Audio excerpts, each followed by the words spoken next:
अब राजधानी भोपाल में श्यामला हिल्स का B5 बंगला जो दिग्विजय सिंह के पास में है, वह अब ज्योतिरादित्य सिंधिया का कहलाएगा।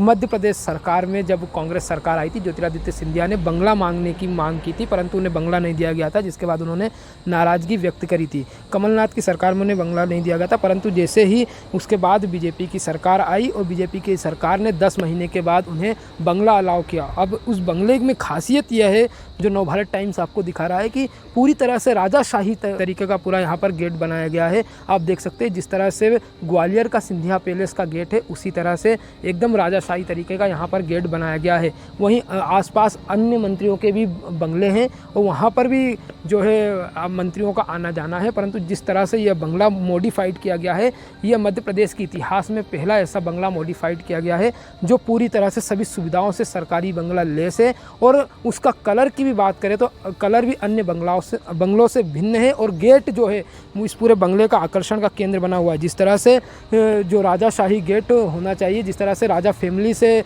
बिलोंग करते ज्योतिरादित्य सिंधिया, और एक बड़ा नाम जो मध्य प्रदेश की राजनीति में सामने आता है, उनका इस तरह का जो बंगला बनाया गया है, कहीं ना कहीं इस गेट से बड़े ही सुर्खियां बटोर रहा है, जिसका उद्घाटन ज्योतिरादित्य सिंधिया दिल्ली से आए थे और सोमवार इसका उद्घाटन किया गया। इस दौरान उनका भव्य स्वागत भी किया गया था। वहीं बात करें तो इनके पड़ोसी अब दिग्विजय सिंह और पूर्व मुख्यमंत्री जो हैं वह इनके पड़ोसी रहेंगे। इसी के पास में ही थोड़ी ही दूरी पर, लगभग 1 किलोमीटर की दूरी पर,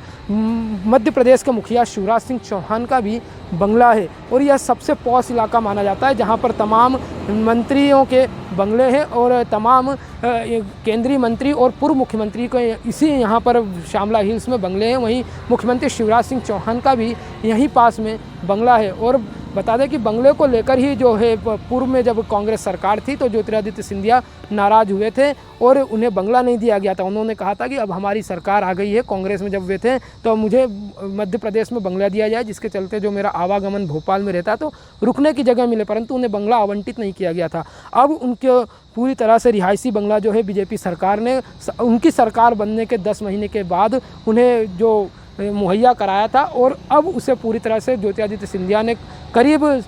सरकार बनने का लगभग 3 साल बाद पूरी तरह से बन के तैयार हुआ है, और उसे पूरी तरह से मॉडिफाइड सरकारी बंगले को कराया गया और पूरी तरह से उसे अन्य जो मंत्रियों के बंगले हैं केंद्रीय में, उससे भिन्न बनाया गया है। आप इन तस्वीरों में देख सकते हैं कि किस तरह से बंगले को पूरी तरह से तैयार किया गया, एकदम राजाशाही तरीके से यह बंगला तैयार किया गया है। और मध्य प्रदेश की राजनीति में यह पहली बार ऐसा हुआ है कि किसी केंद्रीय मंत्री का बंगला, जो सरकारी बंगला है ना, प्राइवेट नहीं, जो सरकारी बंगला है, उसे इस तरह से तैयार किया गया है। नवभारत टाइम्स के लिए भोपाल से मैं दीपक द्विवेदी।